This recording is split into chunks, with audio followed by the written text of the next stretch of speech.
চলে এসেছি তোমাদের সামনে নতুন একটি ভিডিও নিয়ে। এটা হচ্ছে মা আনন্দময়ীর ভিডিও। তো এখানকার যে মা আছেন তার রূপ হচ্ছে খুবই মনমোহময়। হ্যাঁ, তো মা হচ্ছে একটা বাচ্চা মেয়ের মতন মায়ের রূপ। তো মায়ের যে রূপটি আছে তো সেটা আমি তোমাদের সামনে দেখাতে পাচ্ছি না, কিন্তু মন্দিরটা আমি তোমাদেরকে পুরোপুরিভাবে দেখাচ্ছি। ঠিক আছে, তো তোমরা আমার ভিডিওটা দেখতে থাকো এবং সঙ্গে থাকো।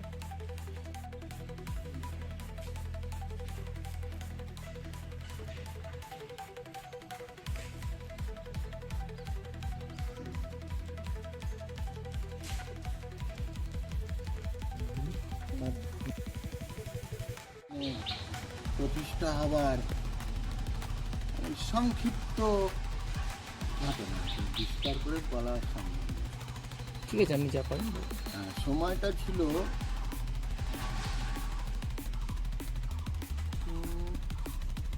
আনুমানিক বলছি,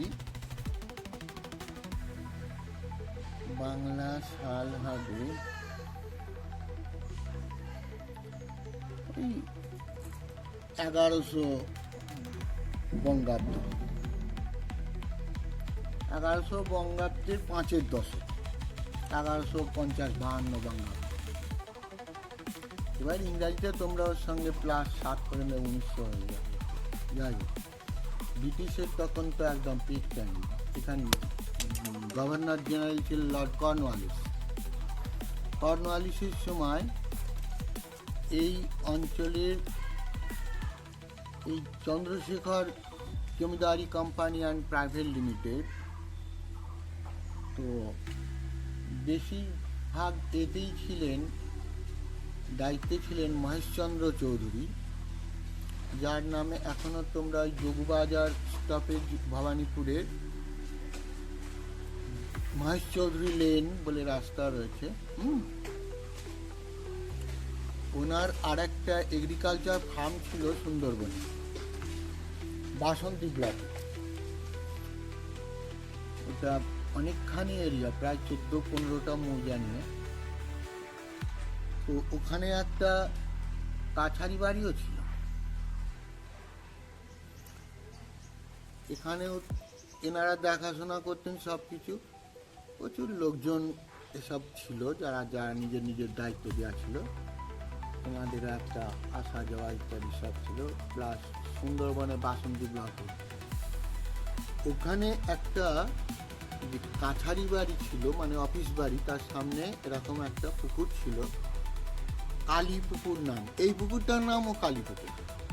এটা এখন বাংলাটা বেঁকে কেলে পুকুরে দাঁড়িয়েছে। আচ্ছা, তখন তো এত টিউবওয়েলের ব্যবস্থা ছিল না, পুকুরের জলই বেশিরভাগ সব ক্ষেত্রেই ব্যবহার হতো। আর কুয়া, পাতকুয়া ছিল।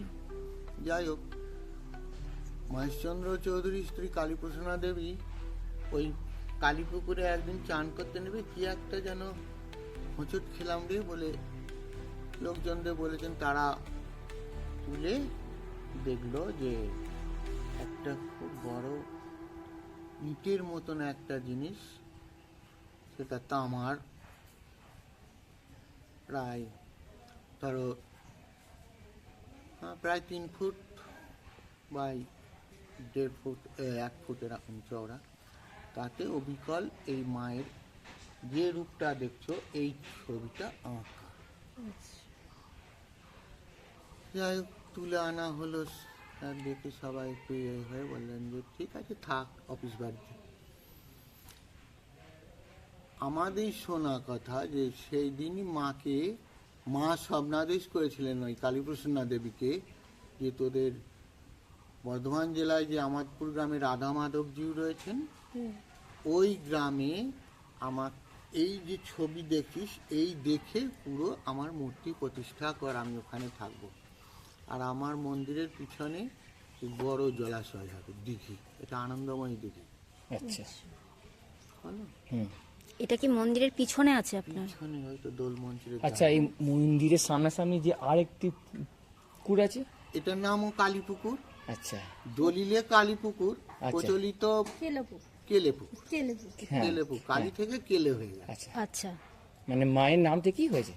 মায়ের রূপ তো অসাধারণ, হ্যাঁ, অসাধারণ রূপ, খুবই সুন্দর, খুবই সুন্দর, মানে মন ভরে গেল। আর মন্দির চত্বরটা যে এতটা সুন্দর, একদম সাউন্ডলেস পিসফুলি জায়গা। হ্যাঁ কোনো মা যেন সে তৈরি করে নিয়েছেন এই সাউন্ডলেস পিসফুলি এখানে পুরো জায়গাটা। কোনো শব্দ নেই। কিচ্ছু নেই, কিচ্ছু নেই, কিচ্ছু নেই। আমার ভালো লাগা এটাই, আমি যে দেখো মা তোমার মহিমা, বা তুমি আছো কি না আছো আমার মানুষের বুদ্ধিতে এটা কুলবে না। আমি তোমাকে অনুভব করি এই শান্তির ভেতর। শান্তি, অন্তরের শান্তি একদম। এখানে এসে বসলেই একটা শান্তি। চুপ করে বসে মাকে স্নান করলে শান্তি। হ্যাঁ, একদম পিসফুলি জায়গা, কোনো শব্দ নেই, যানবাহনের শব্দ নেই। এই 4-5 জন পুরোহিত মিলে মন্দিরেতে সেই গুঁতোগুঁতি করছে, সেই ব্যাপারটা নেই। না, শান্ত নিরিবিলি পরিবেশ, আচ্ছা, এই কারুর জায়গা। এত সুন্দর। খুব সুন্দর। আর এমনি মায়ের মন্দিরের পাশে দেখলাম একটি সুন্দর একটি মন্দিরের মতো আছে। 4টে মন্দিরে 4টি শিব আছে। আচ্ছা, এই যে চারটি মন্দিরই শিব আছে। শিব আছে, নিত্য ওইখানে? পূজা হয়। আর আচ্ছা। ওখানে ওই যে ওপরে যে মন্দিরটা, ওটা দোল মঞ্চ। আচ্ছা আচ্ছা। যদি দিতে চায় তাহলে কোন সময় আসবে? এই তো দিনের বেলায় ধরো 11টার মধ্যে এলেই ভালো, আর সন্ধ্যার দিকে যদি আসে এখনকার দিনে ধরো 7টা 7:30। এখন তো একটু দেরিতে সন্ধ্যা হয়। হ্যাঁ। আর এই মানে কোনো ভক্ত যদি মন্দিরে আসতে চায় তা এটার অ্যাড্রেস কি আছে?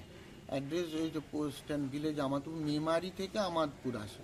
হ্যাঁ, মেমারি মেমারি থেকে। রেল স্টেশন, হ্যাঁ, মেমারি থেকে নেবে আমাদপুর, আচ্ছা আমাদপুর থেকে এসে আমাদপুর রাজবাড়ি যাব। আচ্ছা। খুব সুন্দর মন্দিরটা, মানে মন্দির নিয়ে কোনো আচ্ছা বলছি, মানে মায়ের মন্দিরে মায়ের ছবিটা নেওয়া যাবে না? একটা যদি আমাদের ছবি নেওয়া যেত। তো এটাই মানতে হয়, একটা মনে হয় না। একটা না। আচ্ছা, ধন্যবাদ। মেমারি দিঘিতে এসেছিলাম, মেমারি দিঘিতে মায়ের স্থানগুলো। মানে ওখানে একজন টোটোর সাথে হ্যাঁ। তো চলে এসেছি তোমাদের সামনে নতুন একটি ভিডিও নিয়ে। তো এটা হচ্ছে মা আনন্দময়ীর ভিডিও। তো মা আনন্দময়ী হচ্ছে 10 মহাবিদ্যার মধ্যে এক দেবী। হ্যাঁ, তো এখানে মায়ের বিশেষ মাহাত্ম্য আছে। এখানে রাজার মানে যিনি রাজা আছেন, তো তিনি এখানে মাকে প্রতিষ্ঠিত করেছিলেন তো অনেক বছর আগে। তো এই মায়ের মন্দির সম্পর্কে তোমাদেরকে আমি সবই জানাচ্ছি, ডিটেলস কিভাবে আসতে হবে না হবে। তো তোমরা সঙ্গে থেকো এবং আমার পুরো ভিডিওটা দেখতে থাকো। তো আজকে আমি এখানেই তোমার ভিডিওটা শেষ করছি, মা আনন্দময়ীর ভিডিও। তো মা আনন্দময়ীর এখানে এসে খুবই একটা শান্তি অনুভূত হবে তোমাদের। হ্যাঁ, তো এখানে হচ্ছে চারিপাশের পরিবেশটা খুবই সুন্দর এবং মনোরম। আর মা আনন্দময়ীর যে রূপ আছে সেটা হচ্ছে মন মুগ্ধ করা মায়ের রূপ। হ্যাঁ, তোমরাও যদি আসো তোমাদেরও অবশ্যই ভালো লাগবে। তোমরা এসে এখানে পুজো দেবে, কীরকম সময়ে তোমার এখানে পুজো হয় বা মন্দির খোলা থাকে সব ডিটেলস ভিডিওর মধ্যেই থাকবে। তো তোমরা পুরো ভিডিওটা দেখতে থাকো। হ্যাঁ, এবং যে বিষয়টা হচ্ছে এখানে এসে মায়ের কাছে যা তোমরা মানসিক করবে সেটাই তোমার পূর্ণ হয়। তো তোমরা সেরকমভাবে আসতে পারো মায়ের কাছে, যে যেরকমভাবে যা দিতে পারবে মাকে, মা সেটাই গ্রহণ করে, সেরকম কোনো বিষয় নেই। তো তোমরা পুরো ভিডিওটা দেখতে থাকো। আমার মায়ের মন্দিরের সামনে একটা পুকুর আছে, এটা হচ্ছে তোমার কালী পুকুর। কিন্তু এই কালী পুকুর বর্তমানে কেলো পুকুর হিসাবে তোমার প্রচলিত। তো চলো তোমাদেরকে এই পুকুরের ভিডিওটা দেখায়।